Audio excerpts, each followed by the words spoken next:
Hello friends, स्वागत है आप सभी का हमारे यूट्यूब चैनल पे। तो फ्रेंड्स, आज हम यहाँ सॉल्व करेंगे बीपीएससी का जो पिछला पेपर था।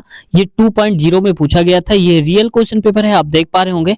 और मैं आपको और सही दिखा देता हूँ। ये देखो, पूरा क्वेश्चन पेपर आज हम सॉल्व करेंगे और स्टार्टिंग से सॉल्व करेंगे। जो जैसा पूछा गया है उसी सीक्वेंस से हम सॉल्व करने वाले हैं। तो फ्रेंड्स, इससे पहले हमने कई सारे पेपर करवा भी दिए हैं, रियल क्वेश्चन पेपर। अगर आपने नहीं देखे हैं तो लिंक इसी वीडियो के नीचे आपको मिल जाएगी, आप वहां से देख सकते हैं। तो फ्रेंड्स, शुरुआत करते हैं इसकी वीडियो की। लेकिन इससे पहले आपसे मैं रिक्वेस्ट करता हूं कि अगर चैनल पर नए हैं और चैनल को सब्सक्राइब नहीं किया है तो कृपया चैनल को सब्सक्राइब कर लें और ऐसे ही नोटिफिकेशन मिलेगी, ऐसे क्वेश्चंस आप तक पहुंचेंगे बहुत आसानी से। ठीक है, तो फ्रेंड्स, शुरुआत करते हैं आज की इस वीडियो की। देखो, पहला क्वेश्चन क्या है यहाँ पर। इसमें देखो, क्वेश्चन में पहले में दिया गया है लैंग्वेज और ये इंग्लिश से शुरुआत है। तो कुछ क्वेश्चन इंग्लिश के मिलेंगे, जीएस जीके के मिलेंगे, सारे हम क्वेश्चन करेंगे। ठीक है, मैं आपको बता दूं, ये जो पेपर है 6 to 8 के लिए इंपॉर्टेंट है। ये क्वेश्चन 6 to 8 में पूछा गया था, लेकिन जीएसजी के आप समझना कि सबके लिए इंपॉर्टेंट होती है। लेकिन फिलहाल जो मैं पेपर करा रहा हूं, क्योंकि आप में से बहुत सारे लोग पूछते सर कौन सा पेपर है, तो 6 to 8 में जो पूछा गया था पेपर, वो पेपर करा रहा हूं मैं। देखो, पहला क्वेश्चन क्या है आज का। यहाँ पर कह रहा है पहले ही क्वेश्चन में डायरेक्शंस, क्वेश्चन नंबर्स 1 to 2, यानी कि एक और दो क्वेश्चन जो पूछे जाएंगे। Fill in the blanks suitable a and और द, इन तीनों में से कोई एक फिल करना होगा। तो यहां पर देखो, पहला क्वेश्चन बोला जा रहा है Sarita is going to join as के बाद क्या तो यहां पर हो जाएगा एज अ वीडियो, तो ऑप्शन इसका ए हो जाएगा। तो आर्टिकल यहां पर ए आ जाएगा। अगला क्वेश्चन देखो, नेक्स्ट है सेकंड नंबर का क्वेश्चन और इसमें कहा जा रहा है, सेकंड में थोड़ा सा बड़ा करता हूं। इसमें कहा जा रहा है dash Washington post is the most read newspaper in the USA. तो इसका जो सही ऑप्शन हो जाएगा वो हो जाएगा द, क्योंकि द वाशिंगटन लिखते हैं हम, तो हो जाएगा यहाँ पर द, तो ये फिल हो जाएगा। अगला क्वेश्चन देखो, थर्ड नंबर का क्वेश्चन है और थर्ड वाले क्वेश्चन पे क्या बोला जा रहा है। इसमें कह रहा है which of the following is not a part of kitchen. देखो, कई बार क्या करते हैं हम, क्वेश्चन गलत कर जाते हैं, नॉट को हम ध्यान नहीं देते हैं। तो ध्यान देना है आपको, जल्दबाजी नहीं करनी, गलती नहीं करनी। तो ये पार्ट कौन सा, किचन का पार्ट कौन सा नहीं है। तो बकेट देखो जो बकेट है, मान सकते हैं भाई कि बाल्टी रहता है, पानी भरा रहता है, ठीक है, लेकिन गीजर वहां नहीं आता है। गीजर बाथरूम में यूज होता है। और जो टैप होता है वो टैप कह नहीं सकते हो, लगा होगा, लेकिन स्पेशली नहीं कह सकते हो कि किचन में ही होता है। तो ये और ये सिर्फ क्या बोला जा रहा है यहाँ पर, नॉट अ पार्ट। तो यहाँ पर ये भी नहीं और ये भी नहीं, तो ये एक से ज्यादा ऑप्शन हो जाएंगे ऐसे। तो हम कहेंगे ऑप्शन नंबर हमारा करेक्ट हो जाएगा डी, यानी कि more than one of the above. ठीक है, ये भी नहीं रिलेटेड है, ये भी नहीं रिलेटेड है, तो ऑप्शन डी हमारा ये वाला करेक्ट हो जाएगा। अगला देखो 4 नंबर, इसमें कहा जा रहा है 4 नंबर क्वेश्चन पे कि which of among of the following is not a fruit. अब देखो, अब की बार कह रहा है कि इनमें से कौन एक फ्रूट नहीं है। तो देखो, कैरेट जानते होगे गाजर होता है, और ये क्या होती है, एक होती है जड़ होती है। टर्निप देखो, शलजम जो होता है, ये भी क्या होती है, एक जड़ होती है। अगला है बीट रूट, तो बीट रूट तो आप जानते ही होंगे यहाँ पर, ठीक है। और बीट रूट जो हो जाएगा, ये भी जो चुकंदर होता है, ये भी एक जड़ के फॉर्म पे आता है, तो ये भी जड़ हो जाएगा। जबकि पूछा क्या गया है, नॉट अ फ्रूट, फ्रूट कौन सा नहीं है। तो देखो, ये भी फ्रूट नहीं है, ये भी फ्रूट नहीं है, और ये भी फ्रूट नहीं है। तो इसमें से एक से ज्यादा ऑप्शन सही हो रहे हैं, तो हम कहेंगे ऑप्शन नंबर हमारा जो करेक्ट हो जाएगा वो हो जाएगा डी वाला। जब कई सारे क्वेश्चन सही होते हैं तो ऑप्शन डी सही होता है, more than one of the above. अगला क्वेश्चन देखो, 5वां नंबर क्वेश्चन है। 5th नंबर क्वेश्चन पे यहां पर पूछा जा रहा है, देखो इसमें कह रहा है, छोटा करता हूं थोड़ा। इसमें कह रहा है look there are dash in the water, यानी कि एक सेंटेंस से इसको फिल करना है और ये सारी यहाँ पर दी गई हैं, जो कि नाउन्स के फॉर्म पे दी गई हैं। तो look there are dash in the water, तो बर्ड्स अगर कहेंगे तो बर्ड्स उतना सटीक नहीं बन रहा, इसलिए हमें सारे ऑप्शंस पहले पढ़ लेने हैं। अब देखो, बटरफ्लाई कहाँ होती है पानी में, टैडपोल जरूर हो सकते हैं, टैडपोल छोटे छोटे जो लार्वाज होते हैं ये हो सकते हैं। तो ये इसका राइट आंसर सी हो जाएगा, ऑप्शन सी यहाँ पर करेक्ट होगा, टैडपोल्स फिल किया जाएगा। अगला 6 में देखो, 6 में कह रहा है, अब ये क्वेश्चन जरूर पूछ लिए जाते हैं, इस प्रकार के क्वेश्चन जो कंफ्यूज करने वाले होते हैं, हालांकि होते बहुत ज्यादा आसान है लेकिन कंफ्यूज कर जाते हैं। कैसे, a year is called leap year, यानी कि किसी भी वर्ष को हम लीप ईयर कब कहते हैं, इफ इट हैज, अगर होते हैं, क्या होते हैं, मोर डेज इन वीक, तो वीक की बात तो होती नहीं, वीक डिसाइड नहीं करता है।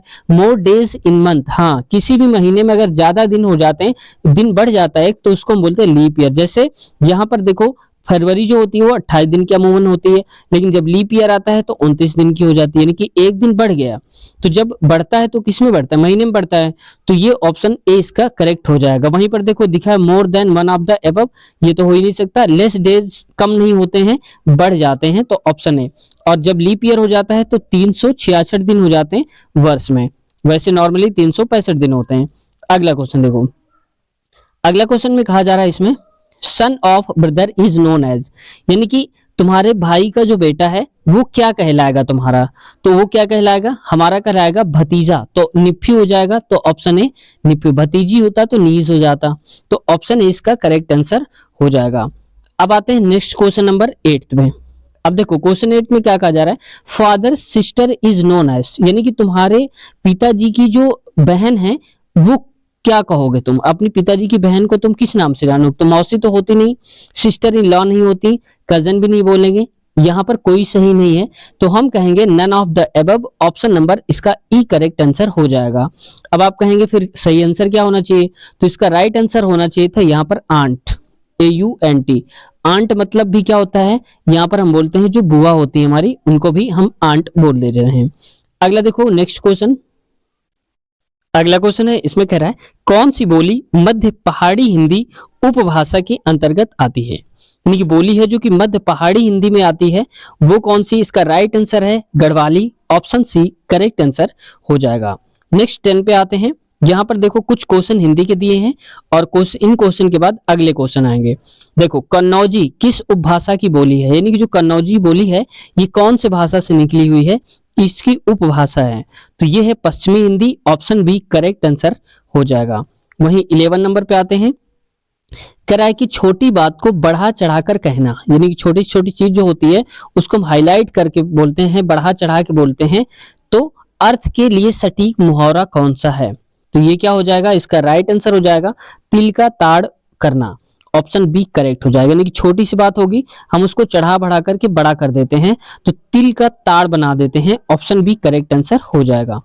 अगला देखो नेक्स्ट 12th नंबर क्वेश्चन है, इसमें कहा जा रहा है तुलसीदास ने कवितावली की रचना किस भाषा में की है, तो देखो तुलसीदास की रचना पूछ ली है और साथ साथ ये पूछ ली कि कवितावली जो है इनकी रचना कौन सी भाषा में लिखी गई है, तो ये लिखी गई है यहाँ पर ब्रजभाषा, तो ऑप्शन सी करेक्ट आंसर है इसका। नेक्स्ट क्वेश्चन देखो, आज का हमारा 13 नंबर होगा। 13 नंबर क्वेश्चन में आते हैं, ये है, इसमें कहा जा रहा है राजस्थानी उपभाषांतर्गत, यानी कि भाषा के अंतर्गत कितनी बोलियां आती हैं, अगर हम राजस्थानी की उपभाषा देखें तो उसके अंदर कितनी बोलियां आती हैं, तो ये बोलियां आती हैं कुल मिला के 4, ऑप्शन सी करेक्ट आंसर है। वही नेक्स्ट देखो 14 नंबर क्वेश्चन, इसमें कहा जा रहा है खड़ी बोली को डैश आर्टिफिशियल डायलेक्ट कृत्रिम बोली किसने कहा है, यानी कि खड़ी बोली को कृत्रिम बोली भी कहा जाता है, और ये किसने बोला था, तो ये बोला था इन्होंने जॉर्ज अब्राहम ग्रियर्सन ने, ऑप्शन ए करेक्ट आंसर हो जाएगा।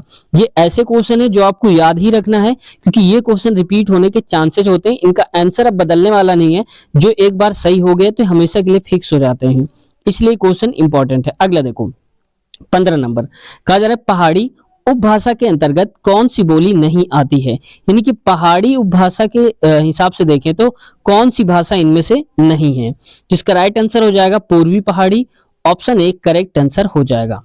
अगला देखो नेक्स्ट क्वेश्चन, हमारा कहा जा रहा है दक्षिणी को किस अन्य नाम से भी पुकारा जाता है, यानी कि जो दक्षिणी है उसका दूसरा नाम क्या है, तो देखो दक्षिणी को हम हिंदवी भी बोलते हैं और हिंदी भी बोलते हैं और हिंदुस्तानी भी बोलते हैं, यानी कि तीनों सही है, और जब एक से ज्यादा कोई ऑप्शन सही होता है तो हम लगाते हैं ऑप्शन डी, उपरयुक्त में से एक से अधिक, तो ऑप्शन डी करेक्ट आंसर हो जाएगा। नेक्स्ट क्वेश्चन अगले में आते हैं।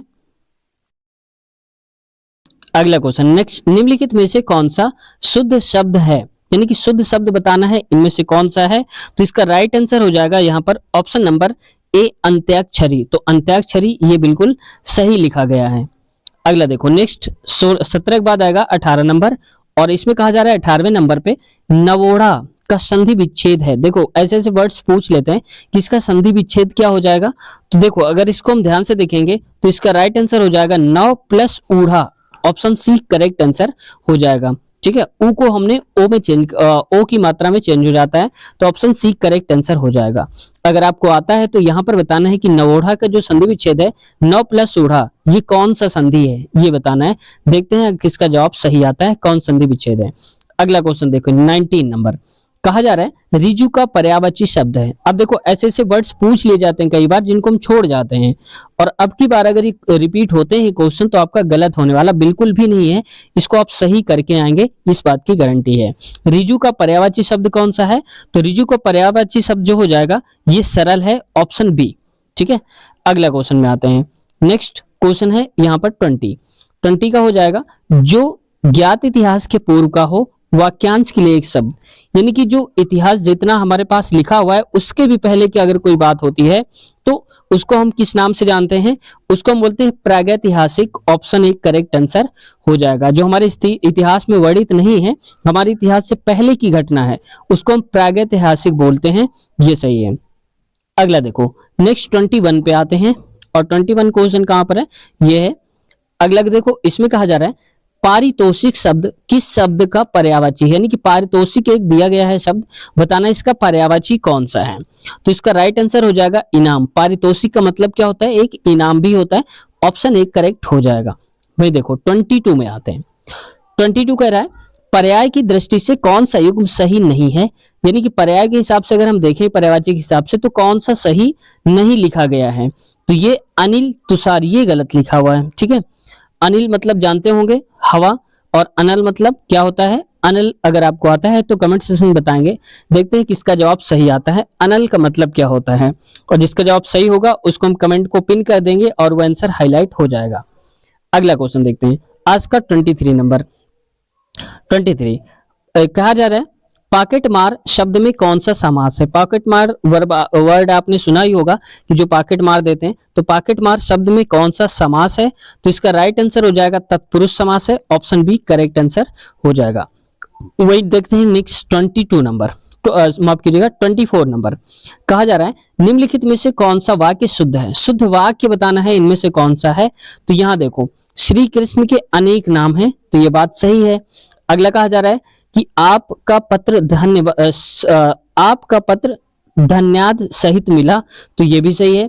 अगला कहा जा रहा है बंदूक एक बहुत ही उपयोगी अस्त्र है, जबकि बंदूक को हम फेंक के नहीं मारते हैं भाई, अस्त्र का मतलब होता है जिसको हम फेंक के मारते हैं, जैसे मान लो तलवार हो गई, ये सब चीजें इनको हम फेंक के नहीं मारते हैं। ठीक है, समझ गए, तो ये अस्त्र में नहीं आता। तो जो बंदूक होती है, बंदूक आती है शस्त्र में, किसमें आती है, शस्त्र। जिनको हम नहीं फेंकते हैं, हाथ में ही पकड़े रहते हैं, उनको बोलते हैं शस्त्र, और जिनको फेंक के मारते हैं, भाला हो गया जैसे, उसको बोलते हैं अस्त्र। तो बंदूक क्या है आप बताओ, तो बंदूक को हम फेंकते तो है नहीं, हाथ में ही रखते हैं, तो ये अस्त्र नहीं शस्त्र होना चाहिए था, तो ये गलत हो गया, जबकि ये और ये सही हो गया। तो एक से ज्यादा सही हो रहे हैं, तो हम कहेंगे ऑप्शन नंबर हमारा क्या हो जाएगा, डी उपरयुक्त में से एक से ज्यादा सही। अगला क्वेश्चन देखो, इसमें कहा जा रहा है एक लड़के ने ठीक उत्तर दिया, वाक्य में एक है, यानी कि एक वर्ड जो दिया गया है ये है क्या, तो इसका राइट आंसर है यहाँ पर सर्वनाम है, ऑप्शन बी। सर्वनाम जानते होंगे जो एडजेक्टिव बोलते हैं, जो नाउन की विशेषता बताते हैं या उनकी जगह पर कह सकते हैं, उनकी जगह पर यूज होते हैं, उनको सर्वनाम बोलते हैं। विशेषता बताने वाले तो विशेषण होते हैं। अगला देखो 26 नंबर क्वेश्चन पे आते हैं। कहा जा रहा है इसमें कहा जा रहा है सेंटेंस में कह रहा है कि सुंदर शब्द किस वाक्य में क्रिया विशेषण के रूप में प्रयुक्त हुआ है, यानी कि जो सुंदर है क्रिया विशेषण का काम कहां पर कर रहा है। तो सुंदर की कल्पना कला है, तो ये तो इसका नहीं होने वाला है। अगला कहा जा रहा है यह बच्चा कितना सुंदर है, और इसमें देखो सुंदर की भी विशेषता बताना है, तो यह लड़का बहुत सुंदर है, कितना सुंदर है, बहुत। तो बहुत जो वर्ड है वो सुंदर की भी विशेषता बता रहा है, तो ये सही हो जाएगा, ऑप्शन सी करेक्ट आंसर इसका हो जाएगा। अगला देखते हैं 27 नंबर। फ्रेंड्स आप लोगों से मैं एक रिक्वेस्ट करना चाहूंगा कि अब तक अगर चैनल को सब्सक्राइब नहीं किया है तो प्लीज सब्सक्राइब कर लीजिए और इस छोटे से चैनल का सपोर्ट करिए, जिससे हमें मोटिवेशन मिलता है। आप सब लोग ही हमारे लिए सब कुछ होते हैं, क्योंकि आप जितना हौसला देते हैं हम लोगों को, उसकी वजह से हमें लगता है कि और अच्छी वीडियो बनानी चाहिए और मेहनत करनी चाहिए, तो इस वजह से हमें मनोबल मिलता है। तो उम्मीद है कि आपने सब्सक्राइब कर लिया होगा, और एक लाइक करके आप बता दिया करिए कि हम पसंद आ रहे हैं वीडियो, और ऐसे ही कंटेंट आपको और भी चाहिए। ये सब कह रहा है कि भारत की प्राचीन भारतीय अर्थभाषा आर्य भाषा है, तो भारत की सबसे पुरानी भारतीय आर्य भाषा की बात हो रही है तो ये क्या हो जाएगा, ये हो जाएगा Sanskrit. Option A correct answer हो जाएगा। अगला क्वेश्चन में देखो नेक्स्ट, अगला क्वेश्चन है यहाँ पर कहा जा रहा है निम्नलिखित में से जातिवाचक संज्ञा कौन सी है। अब देखो जातिवाचक संज्ञा की बात हो रही है तो जातिवाचक संज्ञा में देखो बुद्धि, जो बुद्धि की बात हो रही है तो ये बुद्धि जातिवाचक नहीं है, भाववाचक है, क्योंकि बुद्धि को हम देख नहीं सकते, सिर्फ महसूस कर सकते हैं, तो ये क्या हो जाएगा, भाववाचक हो जाएगा। ठीक है। अगला देखो सफाई, तो सफाई को हम देखते नहीं है, महसूस कर सकते हैं या फील कर सकते हैं। हाँ हाँ ठीक ठीक है, सफाई कहीं ऐसा नहीं कि रास्ते में सफाई जा रही थी मिल गई हमको, है ना, तो सफाई यहाँ पर ये भी भाववाचक हो जाएगा। अगला ममता, जो ममता है वो भी यहाँ पर भाववाचक हो जाएगा। तो ये तीनों भाववाचक है, ना कि जातिवाचक। और पूछा था जातिवाचक तो इनमें कोई सही नहीं है, तो हम कहेंगे ऑप्शन नंबर ई हमारा करेक्ट आंसर हो जाएगा। वही अगर हम इसकी बात करें कि जातिवाचक, तो जातिवाचक यहाँ पर बताना था और नहीं दिया है, तो जातिवाचक में क्या हो जाएगा, जैसे हो जाएगा लड़का, डॉक्टर, ये सारे सारे किसमें आते हैं, लड़की, ये सारे आते हैं जातिवाचक संज्ञा में। ठीक है, कॉमन नाउन। अगला देखो 29 नंबर का क्वेश्चन है, इसमें कहा जा रहा है निम्नलिखित में से कौन सा उत्तम पुरुष सर्वनाम है, यानी कि उत्तम पुरुष का सर्वनाम है, ये कौन सा बोला जा रहा है। तो इसका राइट आंसर हो जाएगा यहाँ पर ऑप्शन सी। उत्तम पुरुष का मतलब होता है फर्स्ट पर्सन, अगर आपने इंग्लिश में पढ़ा होगा तो ये होता है फर्स्ट पर्सन, एक होता है सेकंड और एक होता है थर्ड पर्सन। फर्स्ट पर्सन में क्या आता है, मैं आता है और आता है हम। ठीक है, और इसमें क्या आता है, तुम आता है, तुमको आता है, तुम्हें आता है, बात वही है। और इसके अलावा जो भी बचते हैं सारे के सारे थर्ड में आते हैं, जैसे वह, वे, ठीक है, ये सारे थर्ड में आते हैं। तो उत्तम, मध्यम, ठीक है, ये आते हैं। तो उत्तम बताना था तो उत्तम हो जाएगा यहाँ पर मैं, तो ऑप्शन सी करेक्ट आंसर हो जाएगा। अगला क्वेश्चन देखो 30 नंबर, और 30 पे कहा जा रहा है रोहित अमेरिका में नौकरी करना चाहता है, वाक्य में प्रयुक्त क्रिया का स्वरूप है।